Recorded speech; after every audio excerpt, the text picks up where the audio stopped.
नमस्कार प्यारे बच्चों, वेलकम बैक। केम छो? सारू छे? टीएसपीएच आखू आवड़ू छे।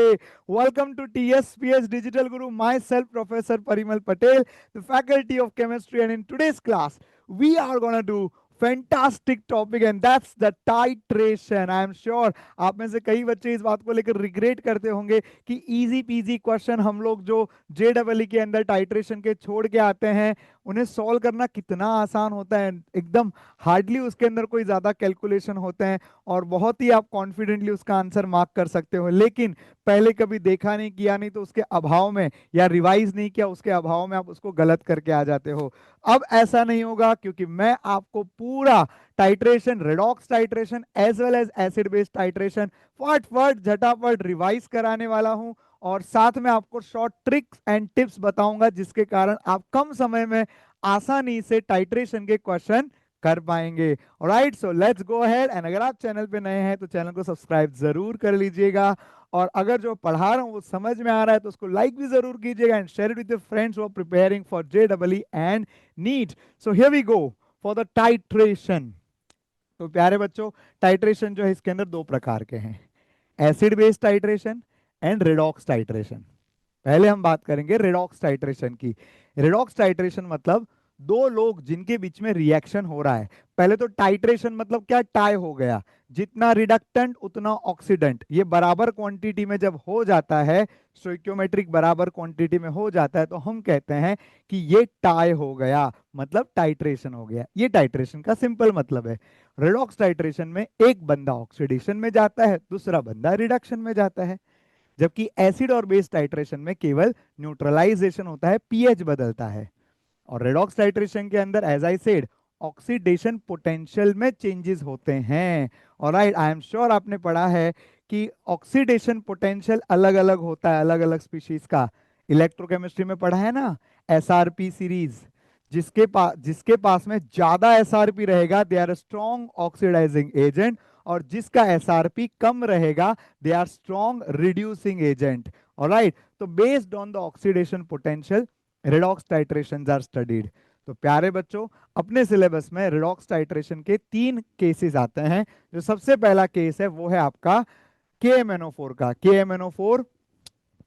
KMnO4 जो है एक सेल्फ इंडिकेटर का काम करता है। सर इंडिकेटर क्या है?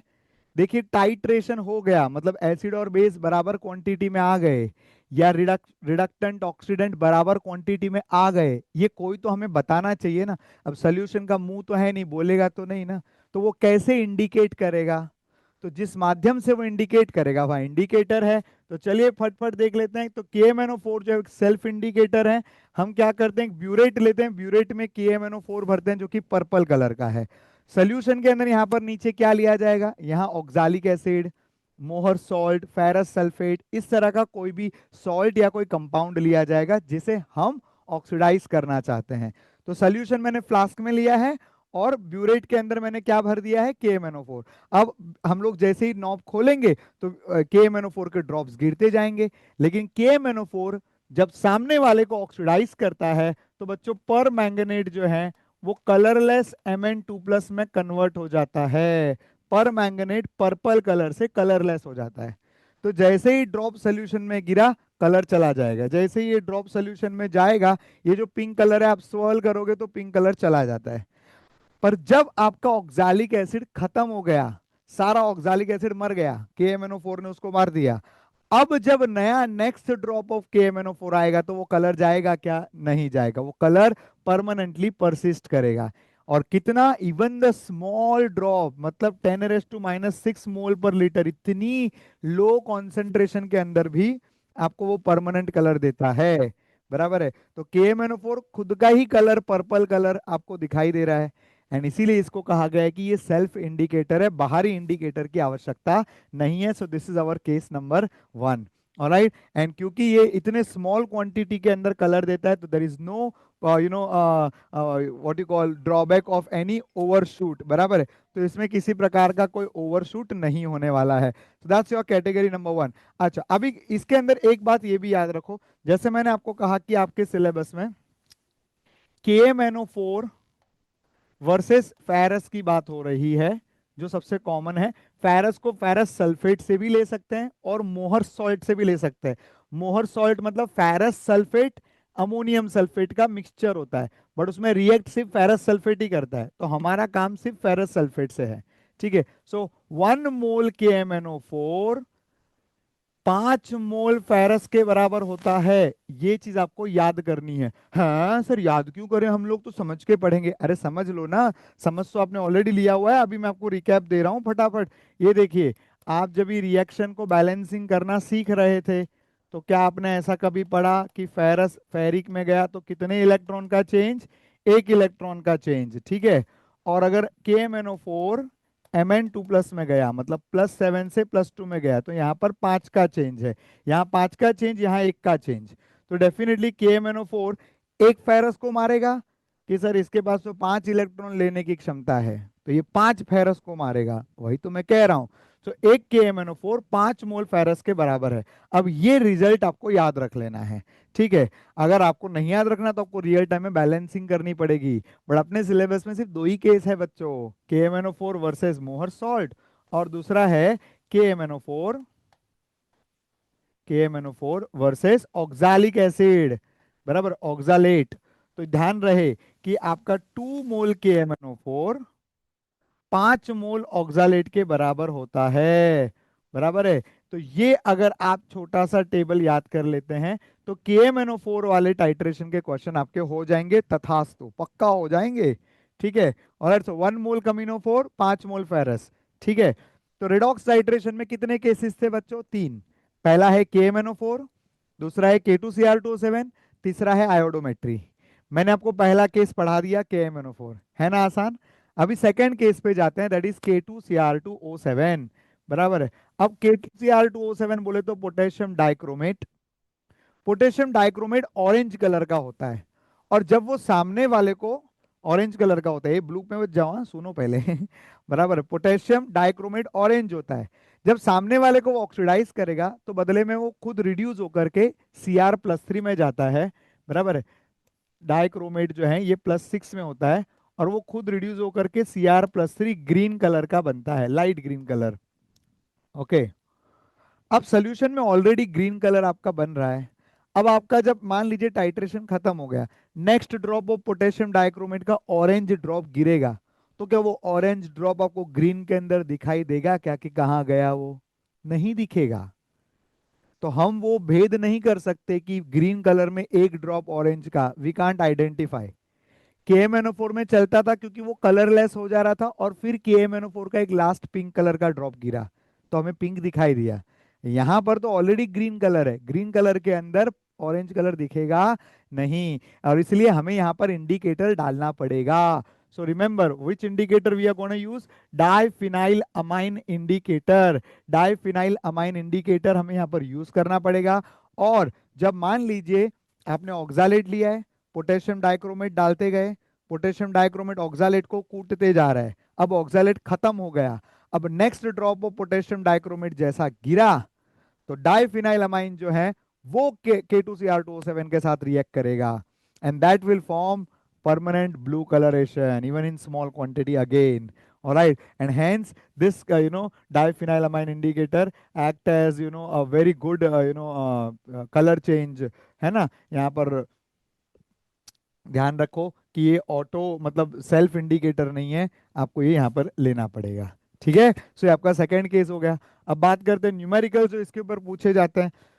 तो न्यूमेरिकल की अगर बात करूं तो K2Cr2O7 बराबर, एज आई सेड, क्रोमियम +6 से +3 में आने वाला है, लेकिन ये 2 बार होगा क्योंकि मेरे पास में K2Cr2 दो दो क्रोमियम पहले से है, बराबर है। तो मेरे को यहाँ पर 6 इलेक्ट्रॉन का चेंज मिल रहा है। तो बताओ, सोचो फेरस को फेरिक करने के लिए कितना चेंज लगेगा? 1 इलेक्ट्रॉन का चेंज होता है, मतलब K2Cr2O7 को तो 6 इलेक्ट्रॉन चाहिए। तो कहना है इसे 1 पोटेशियम डाइक्रोमेट, 1 मोल पोटेशियम डाइक्रोमेट 6 मोल फेरस को कूट देगा। हाँ सर, कूट देगा, चने के भाव में कूट देगा, यस, इजी, बराबर है। उसी प्रकार से अगर हम लोग बात करें 1 मोल K2Cr2O7, 1 मोल K2Cr2O7 जो है वो कितने ऑक्सालेट को कूट देगा? सोचो, जो ऑक्सालेट होता है ना, C2O4-2, that becomes CO2। Okay, oxalate जो है वो CO2 बनता है, मतलब वो +3 से +4 में आता है, बराबर है। बोले तो एक का चेंज 2 बार, यहाँ 2 इलेक्ट्रॉन का चेंज है, हमें 6 का चेंज चाहिए था, तो मतलब एक पोटेशियम डाइक्रोमेट 3 मोल ऑक्सालेट को रिएक्ट करता है। ये आप हो सके तो याद कीजिए। इस पे प्रश्न हालांकि ये वाले पे कम आते हैं, बट ऊपर वाले पे तो आते रहते हैं। ठीक है, तो अगेन आपको ये मैंने 4 टोटल रिएक्शन करवा दिए। कमिनोफोर वर्सेस फेरस, 1 मोल 5 मोल, 2 मोल 5 मोल। ठीक है, यहाँ पर 1 मोल 6 मोल, 1 मोल 3 मोल है। ठीक है, alright. So that's about the potassium dichromate and कमिनोफोर वाले titration. Coming to the third titration, the third titration is of iodometry. अभी ये है ना थोड़ा सा पढ़ने में आपको ऐसा कॉम्प्लिकेटेड जैसा लग सकता है, आपको चाहिए तो आप इसका भी स्क्रीनशॉट लेके रख सकते हैं पढ़ने के लिए। एनसीईआरटी के डायरेक्ट पॉइंटर्स मैंने यहाँ पर लिखे हुए हैं, बट समझने में आसान है। पढ़ते वक्त आपको थोड़ा कॉम्प्लिकेटेड लगेगा, बट समझने में बहुत आसान है। क्या किया है मैंने, मैंने ना कॉपर सल्फेट की अननोन क्वांटिटी को पता करना है, लेट से। तो मैंने कॉपर सल्फेट को Ki से ट्रीट किया। अब कॉपर सल्फेट Ki को कन्वर्ट करता है I2 में। समझ में आया? कॉपर सल्फेट Ki से रिएक्ट करता है और Ki को बना देता है I2। अब जो I2 है वो कितना बना है, वो मेजर करने के लिए, वेरी इंपॉर्टेंट, आयोडीन कितना है वो मेजर करने के लिए हम यूज करते हैं sodium thiosulphate, Na2S2O3 which is called as hypo. ये सब्सटेंस हम लोग यूज करते हैं। ठीक है, तो हाइपो की कितनी क्वांटिटी कंज्यूम हुई, उससे मुझे पता चलेगा कि मेरे पास आयोडीन कितना था। और आयोडीन कितना था अगर वो पता चल गया तो मैं बता पाऊंगा कि कॉपर मेरे पास कितना था। अरे हाँ या ना, बराबर। तो ये इनडायरेक्ट एस्टिमेशन है। कॉपर से पहले I2 बना, फिर I2 का मेजरमेंट हम लोग ने थायोसल्फेट से किया। थायोसल्फेट की कितनी क्वांटिटी यूज हुई उससे मैंने अंदाजा लगाया कि आयोडीन कितना होगा, और आयोडीन से अंदाजा लगाया कि कॉपर कितना होगा। ठीक है, ऑलराइट। तो अगर सर मतलब ये तो ऐसा लग रहा है कि ये मेरे को तो याद नहीं आया, तो अरे चिंता मत करो, मैं फिर से एक बार आपको समराइज करता हूँ। पहले क्या लेना है बच्चों, कॉपर +2। ये रिएक्शन पूछा जाता है, नीट में भी बार बार पूछा गया है। कॉपर +2 को आयोडाइड से ट्रीट किया, है ना। कॉपर +2 को अगर आप आयोडाइड से ट्रीट करते हो तो ध्यान रहे Cu नहीं बनेगा, Cu2 बनता है। ठीक है, कॉपर का +1 स्टेट जो है वो ज्यादा स्टेबल है आयोडीन के साथ में, +2 वाला नहीं स्टेबल है। DF ब्लॉक का कॉन्सेप्ट है ये, बराबर है। और साथ में आयोडीन प्रेसिपिटेट यहाँ पर हो रहा है। अरे मतलब प्रेसिपिटेट नहीं होगा, एक्वस मीडियम में रहेगा। और इनफैक्ट I2 पानी में डिजोल्व नहीं होता है, लेकिन वो दूसरे आयोडाइड के साथ में एक्स्ट्रा जो आयोडाइड हमने एक्सेस डाला हुआ है ना, वो I2 और I- आपस में जुड़ते हैं। I2 और I-, जिससे बनता है I3-, जो कि ब्राउन कलर का होता है और इसके लिए सोल्यूशन ब्राउन दिखाई देता है। ये फैक्ट भी JEE में पूछा जा चुका है कि I2 तो पानी में डिजोल्व नहीं होता है, तो फिर ब्राउन सोल्यूशन कैसे बना। तो बताना रहता है कि I2 और आयोडाइड कंबाइन होकर के एक आयन बनाते हैं, बराबर है, I3-, बराबर, ट्राई आयोडाइड आयन, जिसकी वजह से वो आपको ब्राउनिश कलर दिखाई देता है। अब मुद्दा क्या है, अच्छा देखो ना यहाँ नीचे लिखा तो है I2 remains in the solution, बराबर है, containing Ki as a Ki3। बराबर, तो मुद्दा क्या है, कॉपर ने क्या जनरेट किया, I2। अब सेकेंड स्टेप में हम क्या करेंगे मालूम है, इसके अंदर ना थोड़ा स्टार्च डाल देंगे। मेरे स्मार्ट बच्चे जिन्होंने सॉल्ट एनालिसिस किया है मेरे साथ, उनको मालूम है कि स्टार्च और iodine gives deep blue colouration. तो आपको डीप ब्लू कलरेशन मिला हुआ है। अब इसी के अंदर आप थायोसल्फेट डालना शुरू करो। तो थायोसल्फेट डालते डालते जब पूरा आयोडीन डिस्ट्रॉय हो जाएगा तो ब्लू कलर कहाँ जाएगा, डिसअपियर हो जाएगा, इमीडिएट डिसअपियर हो जाएगा। And I am sure you know even a small quantity of iodine gives a deep blue colouration. तो जब तक आयोडीन रहेगा तब तक ब्लू कलर रहेगा, बट जैसा ही आयोडीन हुआ समाप्त, ब्लू कलर खत्म हो जाएगा। और इससे आपको पता चल जाएगा कितना आपने आयोडीन यहाँ पर बनाया था इस पर्टिकुलर रिएक्शन से। अब बात करते हैं, देखो कॉन्सेप्ट हो गया, कॉन्सेप्ट इसके अंदर हो गया, लेकिन अब मुद्दा जो है ना वो क्या है, मुद्दा है इसका रिएक्शन। ठीक है, इसका रिएक्शन जो है ना ये आपको यहाँ पर खास समझना है। इनफैक्ट मैं उसकी समरी आपको देता हूँ, ध्यान रहे। 2 मोल कॉपर 1 मोल आयोडीन को बनाएगा, 2 मोल कॉपर 1 मोल आयोडीन को बनाएगा। और 1 मोल आयोडीन 2 मोल हाइपो कंज्यूम करता है। सर आप रिएक्शन रटने बोल रहे हो, बेटा थारे को रटना है तो रटो, समझना है तो समझो, बराबर है, जो करना है मैंने तो आपको समझाया, बराबर है। लेकिन मैं आपको कह रहा हूं अगर आप ये 2 1 2 याद रख लोगे ना, तो आपके लिए question solving with in the time pressure आप कर पाओगे। ठीक है, आपको ज्यादा दिमाग नहीं लगाना पड़ेगा, नहीं तो क्वेश्चन है ना इतना बड़ा दिखता है, देयर आर तो 4 5 लाइन लिखी रहती है, वो पढ़ते पढ़ते ही लोग चकरा जाते हैं, बोले ये नहीं, ये तो लेंथी क्वेश्चन है, छोड़ो इसको। जबकि क्वेश्चन में कोई लेंथ नहीं रहता है, आई मीन सोल्यूशन में कोई लेंथ ही नहीं होता है, it's very simple and straight forward. Right, so 2 mole copper 1 mole iodine को कंज्यूम करेगा, और 1 मोल आयोडीन को 2 मोल थायोसल्फेट कंज्यूम करता है। ठीक है, आई मीन 1 मोल आयोडीन प्रकट होता है, और 1 mole iodine is consumed by 2 moles of thiosulphate.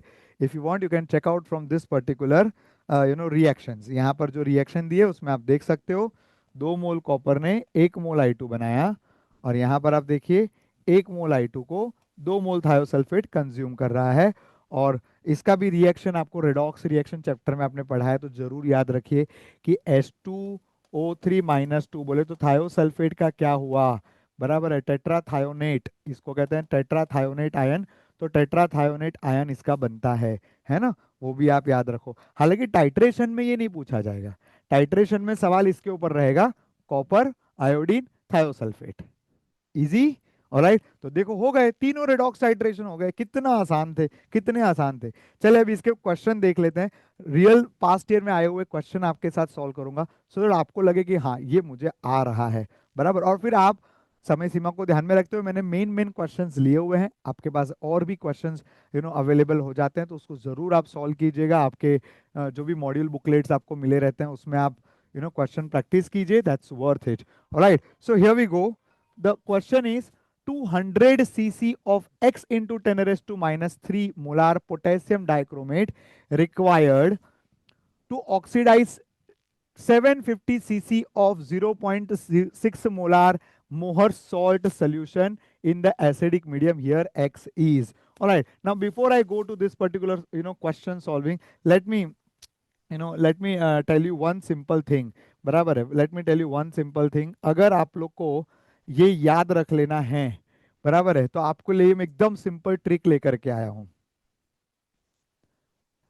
Titration का ये फॉर्मूला अगर आपने जान लिया तो टाइट्रेशन के क्वेश्चन कभी रॉन्ग नहीं जाएंगे। और फॉर्मूला है बड़ा ही आसान, शॉर्टकट फॉर्मूला, C1V1 बराबर C2V2 divide by stoichiometry. Stoichiometry क्या बोलना है, C1V1 बराबर C2V2 divide by stoichiometry. Stoichiometry, sir ये स्टोइक्योमेट्री क्या है, जैसे 1 मोल KMnO4 5 मोल फेरस से रिएक्ट करता है, तो जब आप KMnO4 की यहां पर डेटा डालेंगे तो यहां पर डिवीजन में आएगा 1, और यहां पर जब आप फेरस का डेटा डालोगे तो डिवीजन में आएगा 5। Alright, then you use 2 mole of KMnO4 for 5 mole of oxalate. अगर आप ये डेटा याद कर लेते हो तो आपके लिए बैलेंसिंग जो है बार बार आपको करना नहीं पड़ेगा, और जब बार बार बैलेंसिंग नहीं करनी पड़ेगी तो डेफिनेटली डेफिनेटली जो है आपको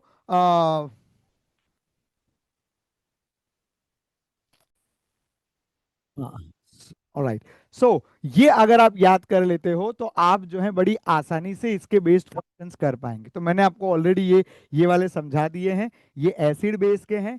1 मोल NaOH 1 HCl को न्यूट्रलाइज करता है, और 2 मोल NaOH 1 मोल ऑक्सालिक को न्यूट्रलाइज करता है। ठीक है, समझने की बात है, ये एक H प्लस देता है, ये एक OH माइनस देता है, एक HCl एक NaOH बराबर है। H2C2O4 डाई एसिडिक बेस है, सॉरी डायबेसिक एसिड है, दो दो H प्लस देता है, तो उसके लिए 2 OH माइनस लगेंगे, तो 2 मोल NaOH 1 मोल ऑक्सालिक के बराबर है। तो अगर आप इसको समझ के याद कर लेंगे तो आपके लिए टाइट्रेशन जो है this is the pure hack. आप जो है C1V1 बराबर C2V2 divide by stoichiometry. Stoichiometry ये फॉर्मूला भूल ही नहीं सकते, गा के याद करो फिर से मेरे साथ में, 3 2 1 फिर से रिपीट करेंगे, C1V1 बराबर C2V2 divide by stoichiometry. Stoichiometry C1V1 बराबर C2V2 divide by stoichiometry. Stoichiometry, stoichiometry से डिवाइड कर दो।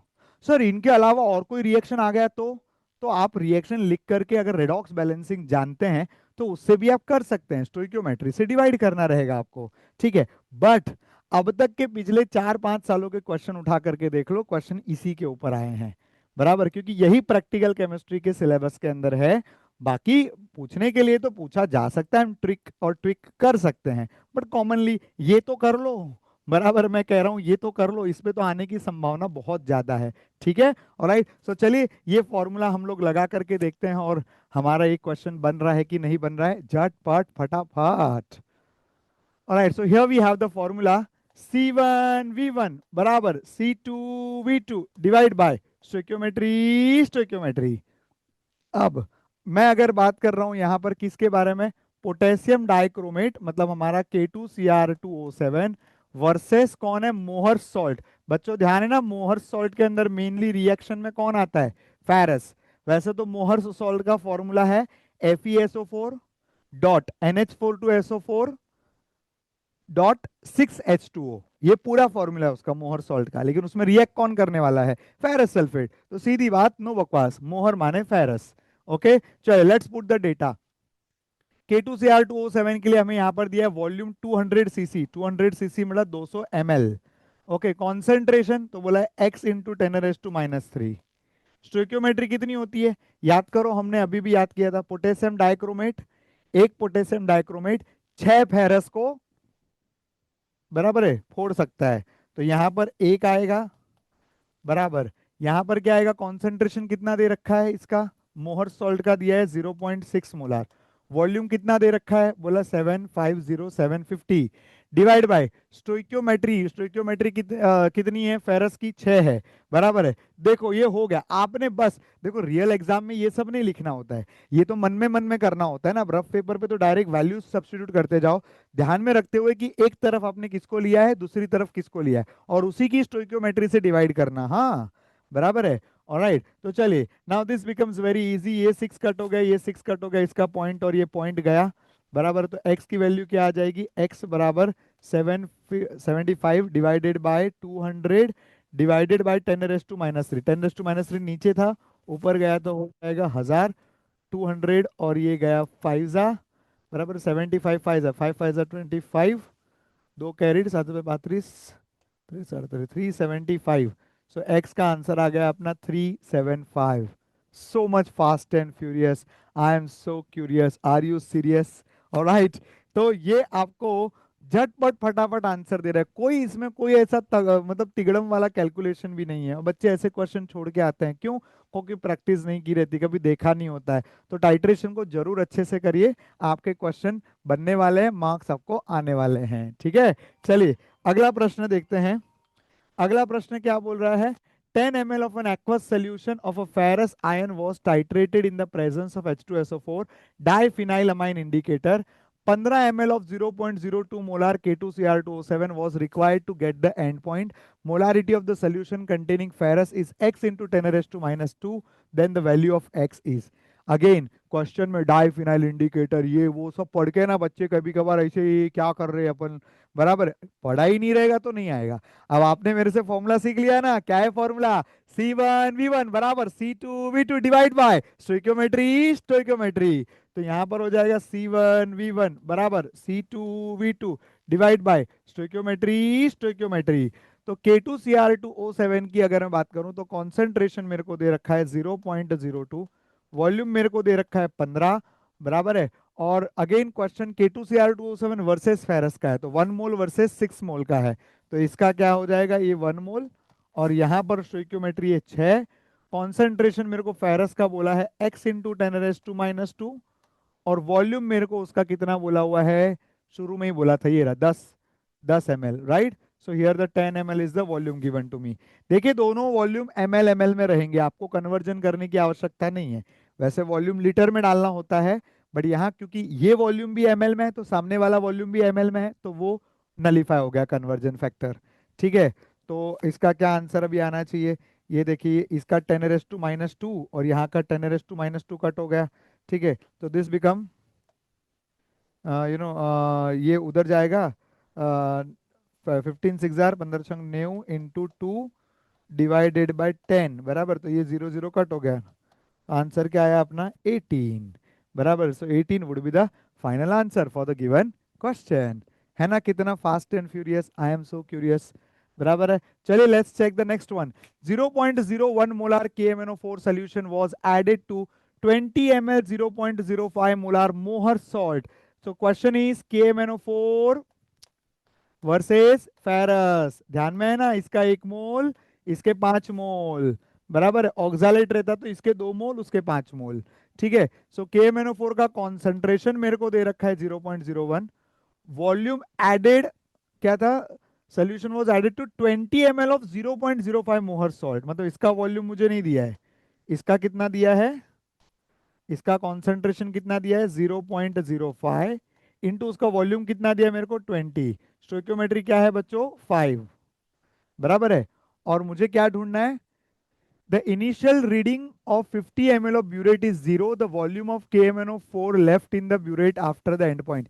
ठीक है ना, मतलब टाइट्रेशन का क्वेश्चन है तो पहले तो वॉल्यूम ही ढूंढोगे, तो पहले वॉल्यूम तो ढूंढो। So volume is equal to, इसके 2 पॉइंट गए, इसका भी 2 पॉइंट गया, ये 5 गया, ये 5 गया, लो स्ट्रेट 20 ml आंसर आया। लेकिन वेट, रुको, चौकन ना रहो। आपको क्या बोला है, फाइनल वॉल्यूम पता करना है कि वॉल्यूम रिमेनिंग पता करना है।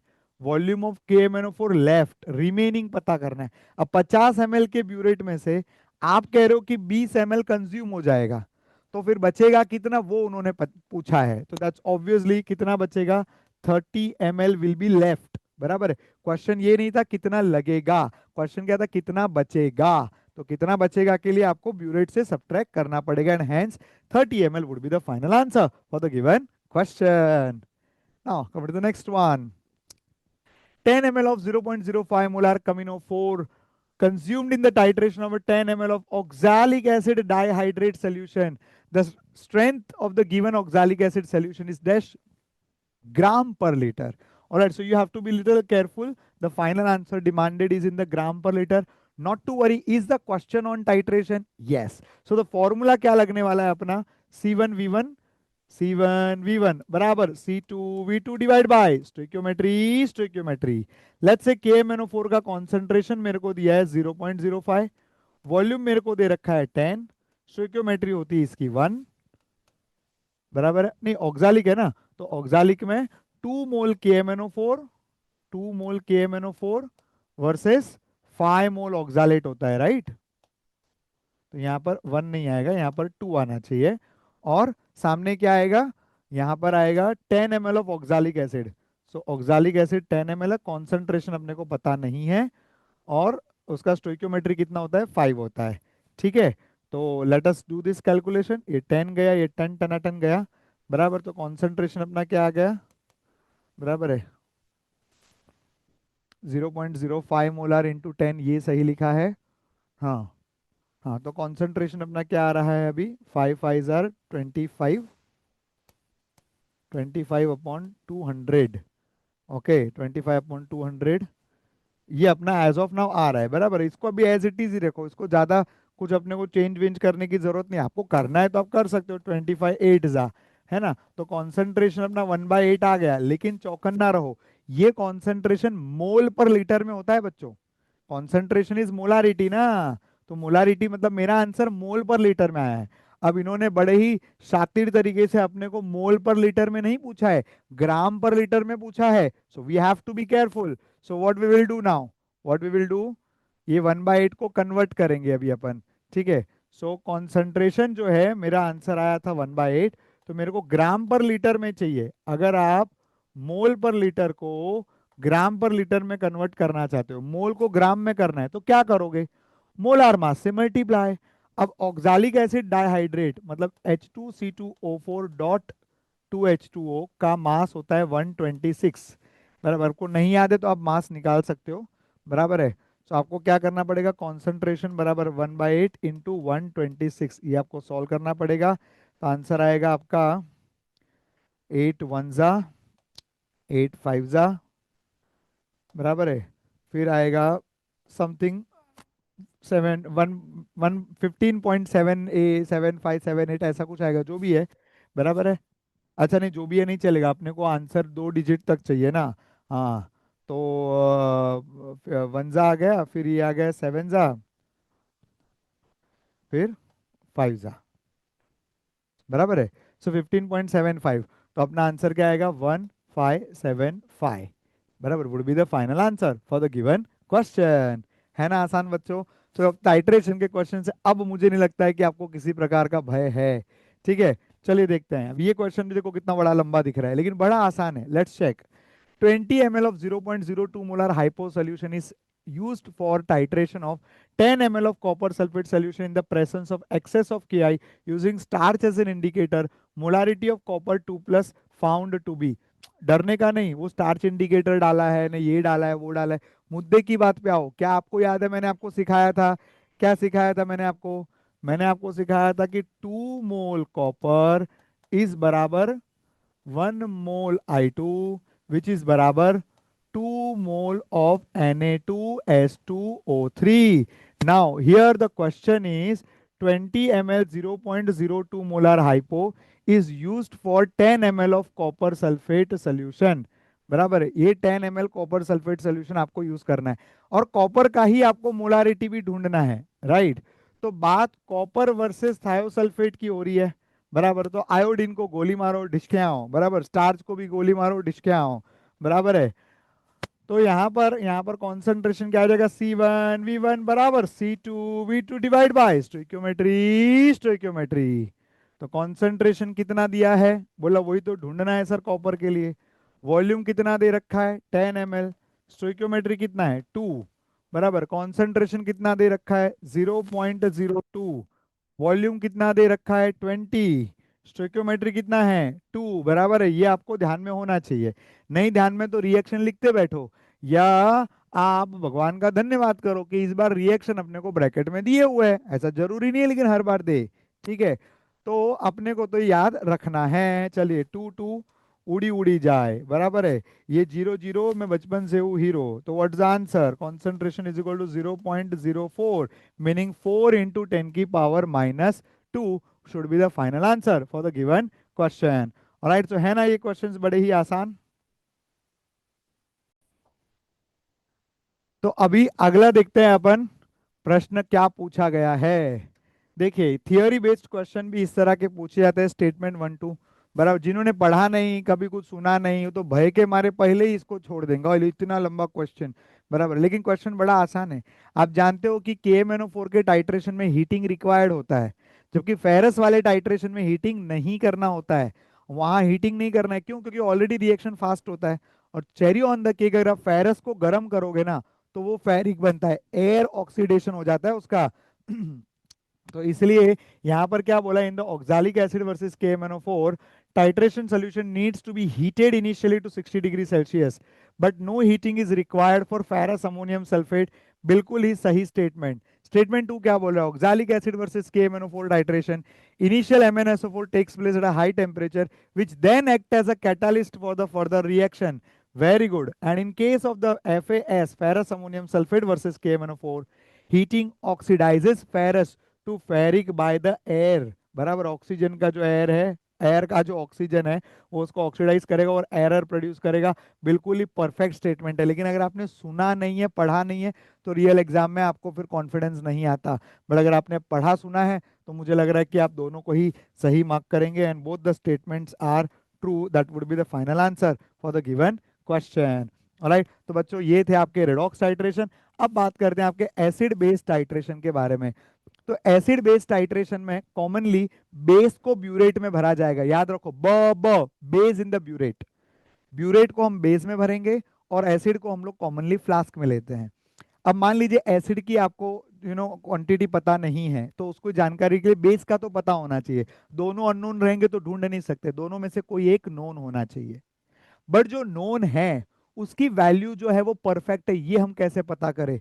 तो ये क्वेश्चन का आंसर है स्टैंडर्डाइजेशन प्रोसेस। ऑलराइट, तो जैसे कि NaOH के सोल्यूशन को स्टैंडर्डाइज करने के लिए यूज किया जाता है, थैलिक एसिड के सॉल्ट यूज करते हैं हम लोग, वैसा यहाँ पर जो जो अपने को स्टैंडर्डाइजेशन की कुछ बेसिक इंफॉर्मेशन दे रखी है, इस इंफॉर्मेशन पे प्रश्न आते हैं। तो पहले उस इंफॉर्मेशन को ले लेते हैं, फिर मैं आपको एसिड बेस्ड टाइट्रेशन और उसके चॉइस ऑफ इंडिकेटर के बारे में क्विकली बताता हूं। और जो क्वेश्चन है वो तो इतने आसान है कि फॉर्मूला तो आप जान चुके हैं, एकदम ही शॉर्टकट वाला, तो आपके लिए क्वेश्चन बहुत इजी बनने वाले हैं। तो let's check the basic information.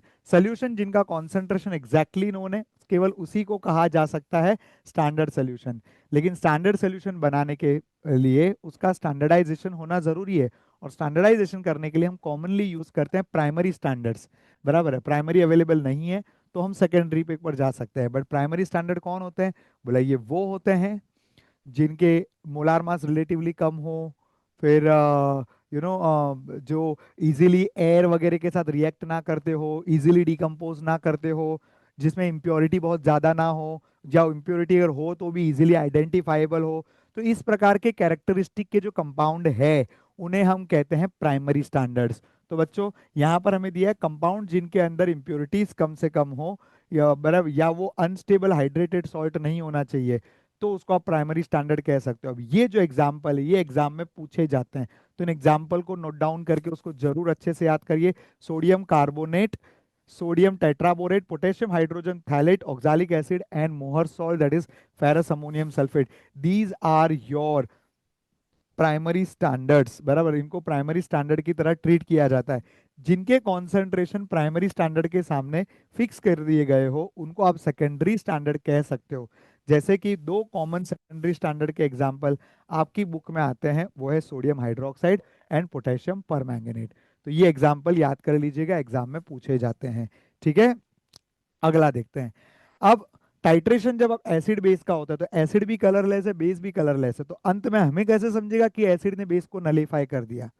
तो दो इंडिकेटर बच्चों अपन यहाँ पर यूज करने वाले हैं। पहला है फिनोल्फथेलिन और दूसरा है मिथाइल ऑरेंज। एकदम शॉर्ट में आपको बता रहा हूं, स्ट्रॉन्ग बेस रहेगा तो फिनोल्फथेलिन इंडिकेटर आपको यूज करना है, और स्ट्रॉन्ग एसिड रहेगा तो मिथाइल ऑरेंज इंडिकेटर यूज करना है। ये एकदम दिमाग में बिठा लो। बराबर है, चाहिए तो मैं आपको उसको टेबल के फॉर्म में भी आपको बता देता हूं।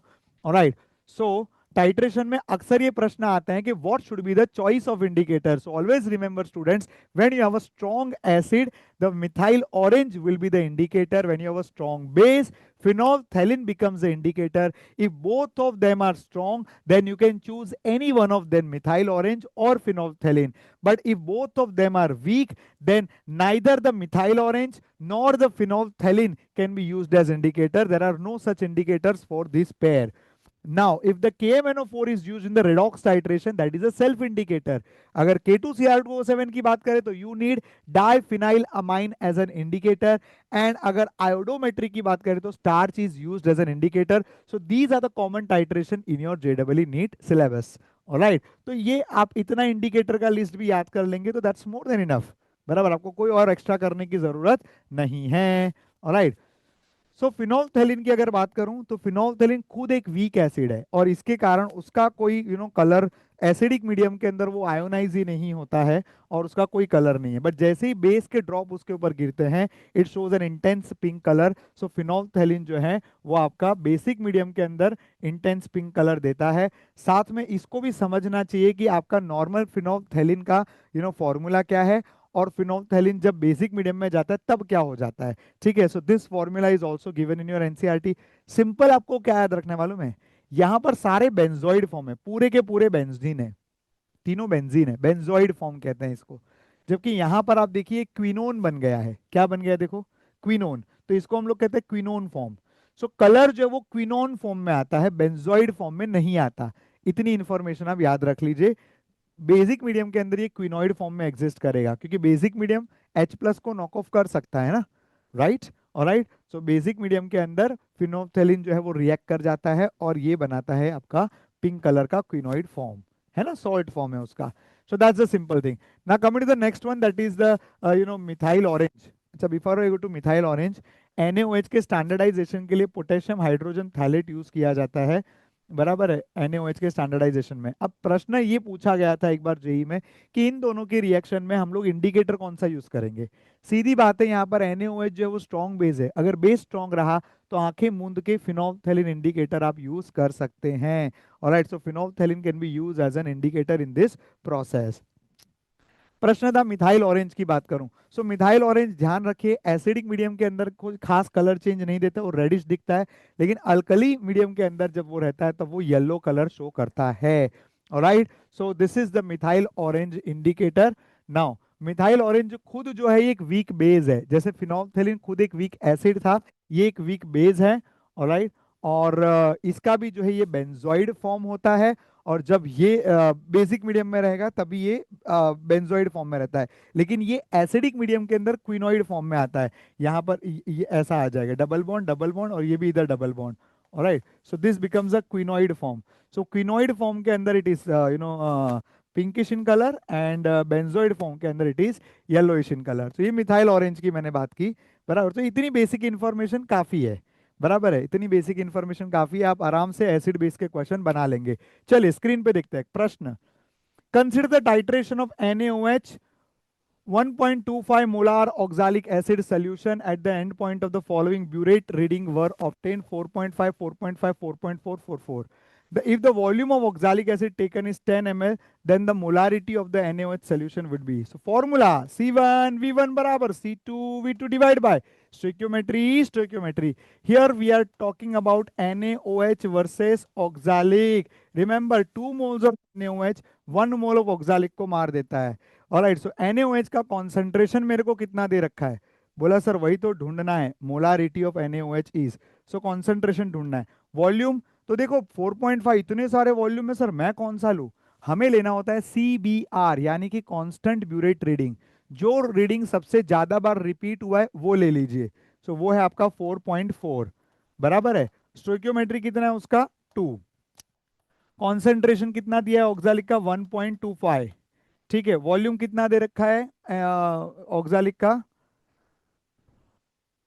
अच्छा, at the end point the following readings were obtain this if the volume of oxalic acid taken was 10 ml, तो यहाँ पर ये 10 ml दे रखा है। ठीक है, तो ये 0 0, मैं बचपन से हूँ हीरो, ये गया 2 और 22 सा ये भी गया।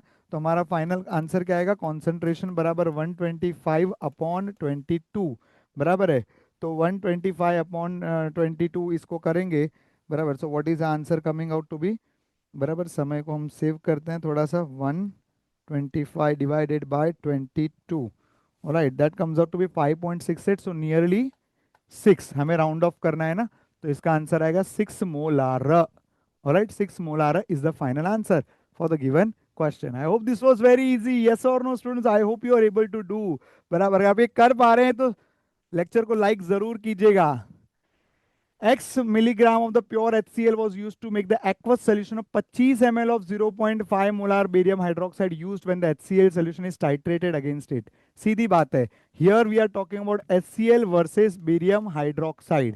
सीधी बात है, इसके पास दो दो OH है, तो HCl तो एक ही H प्लस देगा, तो यहाँ मेरे को 2 मोल लगने वाले हैं, इसका 1 मोल लगने वाला है, राइट। अभी स्टोइकियोमेट्री आप जान चुके, फॉर्मूला लगा देते हैं, C1V1 बराबर C2V2 divided by stoichiometry. Barium hydroxide का कॉन्सेंट्रेशन मेरे को दे रखा है 0.1, वॉल्यूम मेरे को दे रखा है 25 ml, स्टोइकियोमेट्री है उसकी 1, HCl की स्टोइकियोमेट्री 2 है। अभी मेरे को यहाँ पर HCl का पूछा है x मिलीग्राम, मतलब मेरे को ना तो कॉन्सेंट्रेशन दिया है ना तो वॉल्यूम दिया है, कुछ भी नहीं दिया है, और x मिलीग्राम है, मतलब मेरे को वजन ढूंढना है। प्यारे बच्चों, आप छोटे छोटे न्यूबॉर्न बेबीज से तब से आपने पढ़ा है कॉन्सेंट्रेशन क्या होता है, number of mole upon volume. तो असल में C/V जो है ना, वो नंबर ऑफ मोल को प्रेजेंट करता है। किसको प्रेजेंट करता है? Number of moles. तो कहना है instead of CV can I right here N? Yes. Okay, देखो ये यहाँ पर स्मार्ट ट्रिक था, ये आपको समझना है कि कॉन्सेंट्रेशन इनटू वॉल्यूम को ही आप नंबर ऑफ मोल कहते हैं। ठीक है, now this goes on that side, तो आपका आंसर ऑब्वियसली क्या आ जाएगा? N इज इक्वल टू आएगा 5, but remember this is 5 millimole. क्यों sir millimole? Because volume that you are using here is in the ml। वो फॉर्मूला जो है concentration का, वहां पर वॉल्यूम लीटर में होता है, so here you are using it in the ml, so you can't put mole, it is has to be millimole. Now number of mole is equal to mass upon molar mass, so number of mole कितना आया? 5। weight कितना है बोला? ढूंढना है। molar mass कितना है बोला? 36.5, so w कितना हो जाएगा? ये 5 इंटू 10⁻³ है, तो 5 इंटू 10⁻³ इंटू 36.5, ऑलराइट। तो 36.5 इंटू 5 कोई बड़ा कैलकुलेशन नहीं है, कर सकते हैं। 182.5, 182.5, 10⁻³ की जगह मैं ऐसा लिख दूं मिलीग्राम। ओके, तो 182.5 आना चाहिए। अच्छा, आंसर 10⁻⁻1 में चाहिए, तो 1825 should be the final answer for the given question. All right. So I hope this was very much easy and clear to understand. Let's check out the last question. In the titration between the strong acid and a weak base, methyl orange is suitable. Absolutely. Acid strong रहेगा तो methyl orange suitable. Titration of acetic acid with the NaOH, phenolphthalein is not suitable. Be very careful, तो smartly उन्होंने ना not word डाल दिया है, तो ये स्टेटमेंट गलत हो जाता है, तो statement 1 is correct and statement 2 is incorrect. Right, so I hope the titration based question और उसके जो मैंने शानदार फॉर्मूला आपके साथ में शेयर किए आपको बहुत अच्छा लगा होगा, और wish you very all the best. आने वाले एग्जाम में आप धूम मचा दीजिए। वेरी ऑल द बेस्ट, और इसी तरह आपका प्यार हमें दिखाते रहिए। चैनल को लाइक सब्सक्राइब जरूर कर दीजिएगा। Thank you so much.